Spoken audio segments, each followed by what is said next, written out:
Le parc était censé être vide à cette heure, hormis ses balançoires rouillés grinçant au vent et ce lampadaire jadis vacillant qui baignait tout d'un jaune maladif. Mais il était là, assis sur la table de pique-nique sous le pavillon, complètement absorbé par ce que ses mains faisaient. Au début, je croyais qu'il dealait de la drogue. Sa façon de regarder nerveusement par-dessus son épaule criait « activité illégale ». Mais en m'approchant, j'ai vu qu'il fouettait quelque chose dans un petit bol. Il a levé les yeux et nos regards se sont croisés. La plupart des gens seraient gênés d'être surpris à faire des trucs bizarres en public. Pas ce type pourtant. Il rayonnait comme s'il retrouvait un vieil ami d'école. Timing parfait. Il applaudit. J'allais justement commencer la cérémonie. Tout mon instinct me disait de passer mon chemin, mais il semblait inoffensif. Un excentrique d'âge mûr portant un cardigan comme tous les pères américains à l'église. « Cérémonie ?» demandai-je en m'approchant. « La cérémonie du matcha.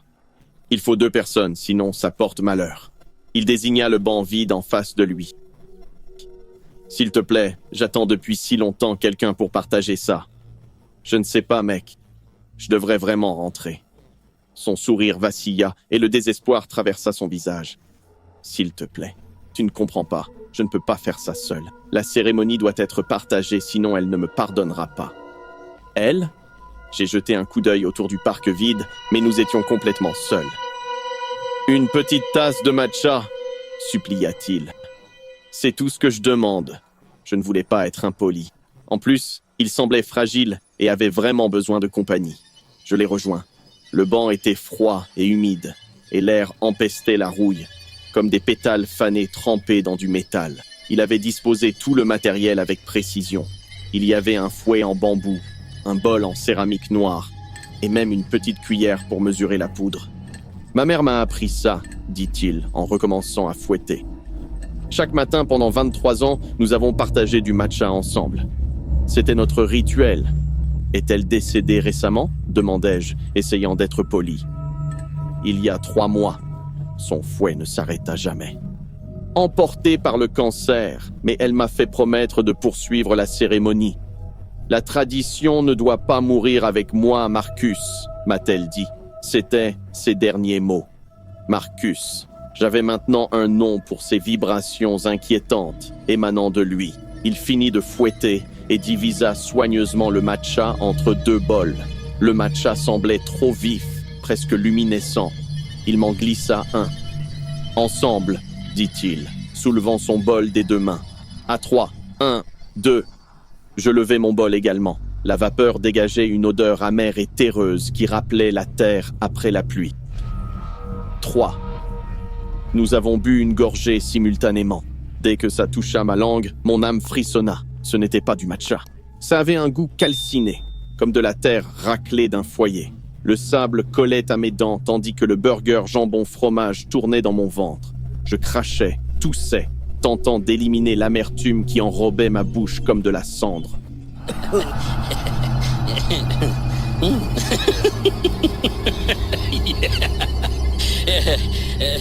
Marcus éclata d'un rire maniaque, le son ricochant dans le vide. Ses épaules tremblaient alors qu'il se pliait en 2, tenant toujours son bol, ignorant le sable qui couvrait sa langue. Je le fixais, stupéfait. « Burke! C'était quoi ce truc ?» ai-je exigé en essuyant ma bouche avec ma manche. Au lieu de répondre, Marcus sortit d'un sac que je n'avais pas remarqué une urne en laiton, comme celle qu'on voit aux funérailles.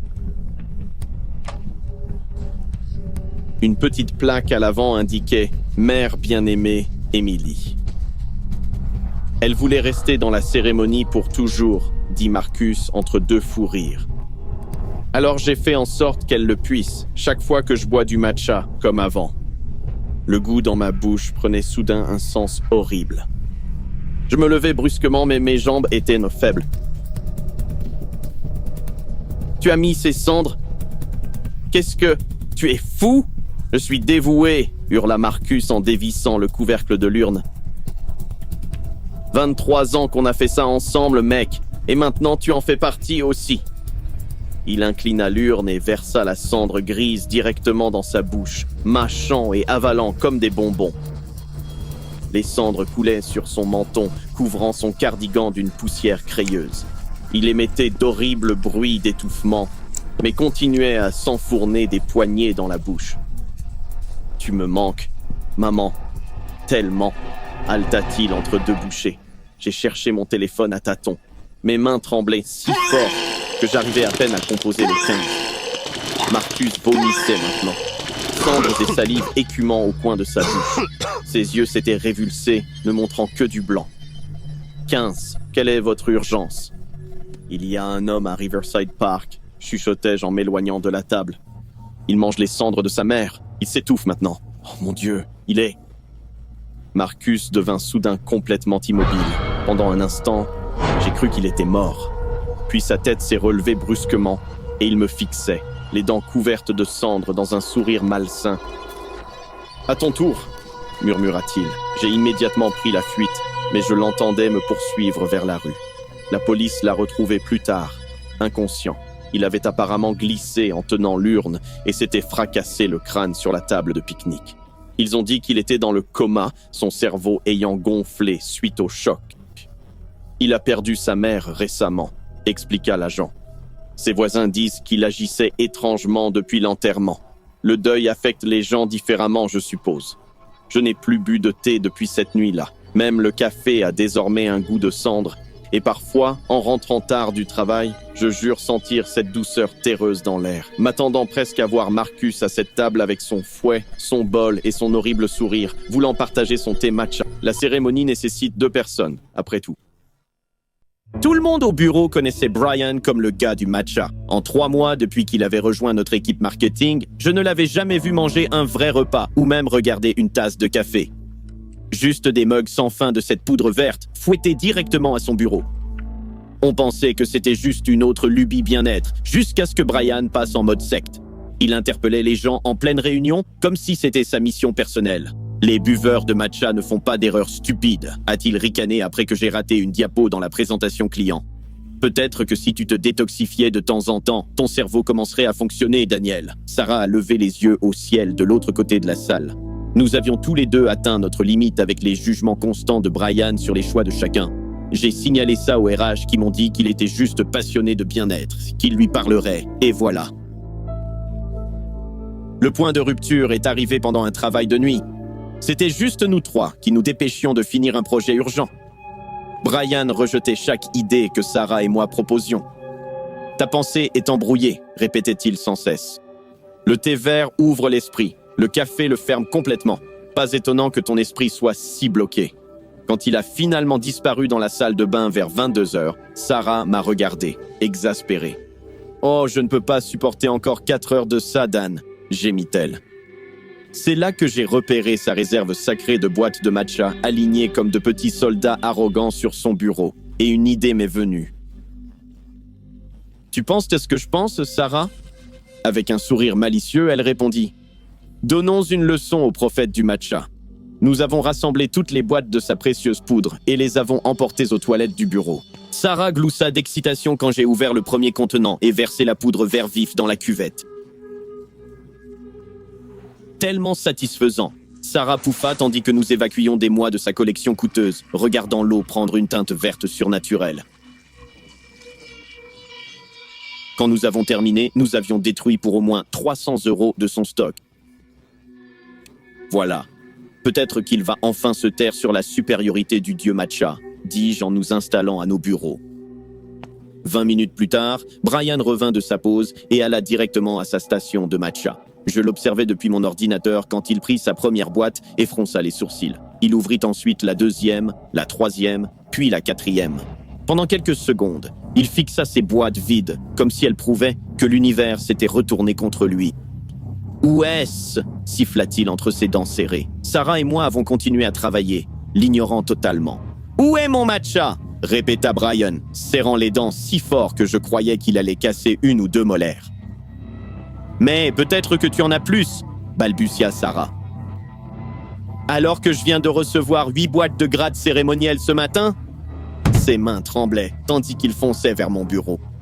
« Qu'as-tu fait de mon matcha ?»« Mec, pourquoi tu me demandes ? Pourquoi je toucherais à tes trucs de thé stupide ?»« Parce que tu es jaloux, ricana-t-il. Parce que tu n'auras jamais la même clarté, le même but ou l'illumination avec ton café. Brian, c'est juste du thé. J'ai ri nerveusement. Calme-toi, d'accord? On t'en trouvera d'autres. Juste du thé? J'ai sursauté quand il a saisi ma tasse et l'a fracassée au sol.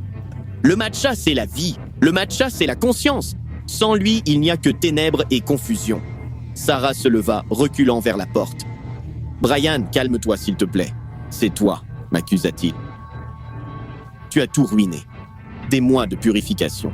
Maintenant, je vais vous montrer ce qui arrive quand on perturbe l'illumination. » Avant qu'on puisse réagir, Brian saisit une chaise et la projeta contre la fenêtre. Le verre explosa vers l'intérieur, projetant des éclats tranchants sur le sol du bureau. L'alarme se mit à hurler. « Brian, arrête !» ai-je crié. C'était trop tard. Brian s'était déjà jeté sur moi, un morceau de verre brisé à la main, les yeux écarquillés et complètement hagards. Sarah hurla tandis que j'esquivais, en voyant Brian s'écraser contre son bureau. Son écran d'ordinateur s'est effondré en morceaux. « Tu as empoisonné mon temple !» hurla-t-il en ramassant un autre éclat de verre. « Tu as détruit ma connexion à la sagesse verte !» Avant qu'on atteigne la porte, Brian s'est tourné vers moi et a visé mon bras. Le verre a tranché ma peau, provoquant un saignement immédiat. Tandis que je tenais mon bras douloureux, il s'est agenouillé et a commencé à prier. « Pardon, mon Seigneur. » Pardonne ce pécheur en acceptant son sacrifice de sang. Il continuait à prier en se balançant d'avant en arrière. On a couru vers la salle de conférence, claqué la porte et poussé des chaises contre elle comme barricades. À travers les parois vitrées, on voyait Brian courir partout, se gifler et s'arracher les cheveux comme s'il avait perdu la raison. Il a trouvé une autre chaise et a commencé à la fracasser contre la vitre de la salle, essayant de nous atteindre. « Le Dieu est offensé, il veut des offrandes.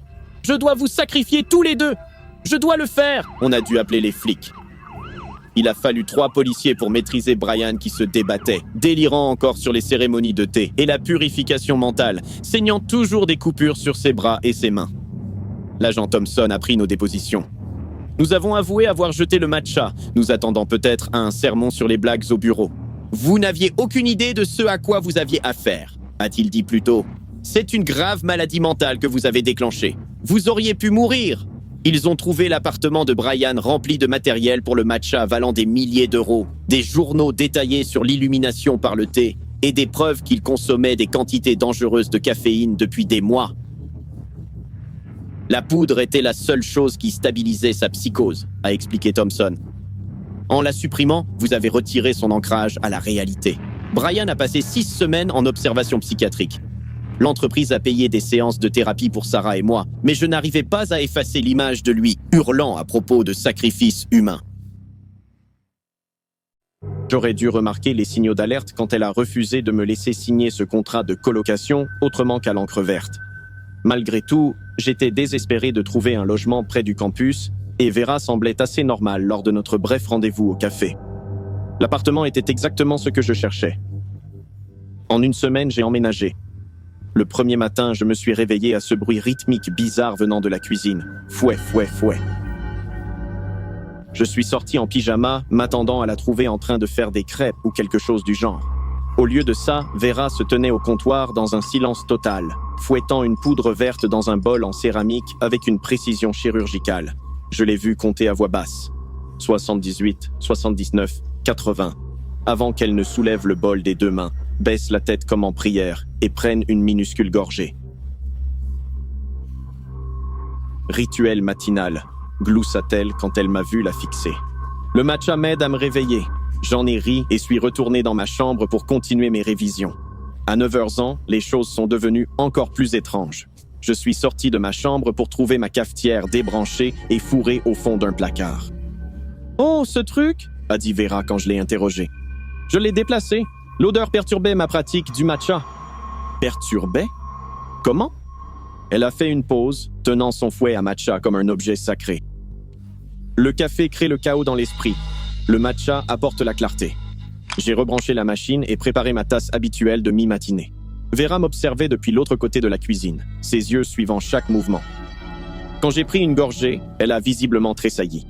La fois suivante où j'ai fait une pause et suis sorti, elle avait sorti 2 bols. « J'en ai fait plus cette fois », dit-elle en m'en tendant un. Le liquide était d'un vert vif, peu naturel, presque lumineux sous l'éclairage de la cuisine. « Tu devrais l'essayer, Danny. Vraiment, essaie-le. » J'ai pris une gorgée polie. Ça avait le goût de tonte d'herbe mélangée à de la craie. « Merci, mais je préfère le café. » Son sourire a vacillé. « Le café est un poison. Il te rend nerveux. Le matcha te guérirait. » « J'aime être nerveux, ai-je répondu, essayant de garder un ton léger. En fin d'après-midi, tout mon café et ma cafetière avaient disparu. Quand je l'ai confrontée, Vera a eu l'audace de prétendre qu'elle ne l'avait jamais vue. « Peut-être l'as-tu mise avec ces cartons », a-t-elle suggéré avec ce même doux sourire. La mémoire peut être peu fiable quand on s'empoisonne à la caféine. Je ne voulais pas chercher un autre logement. J'ai décidé de simplement l'éviter et j'ai commandé une nouvelle machine. Elle est arrivée quelques heures plus tard, mais fut brisée en morceaux avant même que je puisse la toucher. J'étais dans ma chambre quand j'ai entendu le fracas. Quand je suis sorti, Vera arrangeait soigneusement les morceaux en cercle sur la table de la cuisine. « Vera !» ai-je sifflé, plutôt énervé. « Assieds-toi !» dit-elle en tapotant la chaise en face d'elle. « Il faut qu'on parle. » J'ai jeté un regard agacé à la cafetière cassée et me suis installé. Ton obsession pour le café est malsaine, Danny. Tu n'as aucune idée de ce que tu rates. Elle a tendu la main par-dessus la table et a saisi mon poignet. Ses doigts étaient glacés. J'essaie de t'aider à voir clairement, à voir le monde à travers le verre. J'ai retiré ma main brusquement. Tu es folle. Je déménage et je vais te poursuivre en justice.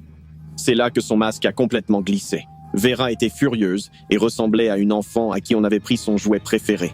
« Tu ne peux pas partir », murmura-t-elle. « Pas quand ma fée matcha t'a accepté. » Je me suis levé pour aller dans ma chambre, mais elle a été plus rapide. Elle a attrapé ma boucle d'oreille pendante et a tiré fort. Le métal a déchiré mon lobe d'oreille et j'ai senti du sang chaud couler le long de mon cou. « Vera, qu'est-ce que... » Elle m'a plaqué contre le mur si fort que ma vision s'est brouillée. « Tu boiras le matcha. Tu verras ce que je vois. Tu comprendras ce que je comprends, » siffla-t-elle, son visage à quelques centimètres du mien. « Laisse-moi. Au secours. Quelqu'un, aidez-moi. » Elle m'a traîné vers la cuisinière où une théière de thé vert mijotait. Le liquide était plus épais qu'avant, avec un film huileux à la surface. « C'est un lot spécial, » dit-elle en le versant dans un bol. « Ça t'aidera à faire ta transition. » Le thé était brûlant. Je voyais la vapeur s'en élever quand elle l'apportait vers moi. Mais j'ai esquivé à la dernière seconde, et tout le liquide a éclaboussé mon bras gauche. La douleur fut immédiate et atroce, comme si on pressait un fer chaud contre ma peau. J'ai hurlé, serrant mon bras brûlé, et cela sembla briser quelque chose en elle. Elle marcha calmement vers le bloc à couteau et en sortit la lame de boucher. C'était un couteau de chef de 25 cm avec un tranchant courbé redoutable. « Si tu refuses de le boire, » dit-elle en testant le fil du couteau sur son pouce, « je vais devoir te convaincre autrement. »« Non !»« S'il te plaît, Vera, je t'en supplie. » Elle ne m'entendait pas. Elle leva la lame au-dessus de sa tête et bondit vers moi. Mais dans sa rage, elle avait oublié la flaque de matcha renversée sous ses pieds. Ses baskets ont glissé sur le carrelage mouillé et se sont dérobées sous elle. Elle est tombée en arrière, sa tête heurtant le sol avec assez de force pour fissurer le carrelage. Le couteau a glissé sur le sol et s'est arrêté sous le réfrigérateur. Vera ne bougeait plus. Pendant environ 30 secondes, je suis resté là, en sang et brûlé, fixant son corps immobile. Un mince filet de sang s'accumulait sous sa tête, se mêlant au thé vert renversé, créant une couleur brunâtre écœurante. Je me souviens avoir appelé les secours d'une main tremblante. Les ambulanciers sont arrivés en premier, puis les policiers. Ils ont chargé Vera sur une civière. Elle respirait, mais inconsciente, avec une énorme bosse à l'arrière du crâne. Un des ambulanciers a évoqué une possible hémorragie cérébrale. La police l'a inculpée quand elle s'est réveillée à l'hôpital, mais j'ai déménagé le jour même sans suivre l'affaire. Je ne bois plus ni thé ni café. Je ne peux simplement pas sans avoir envie de vomir.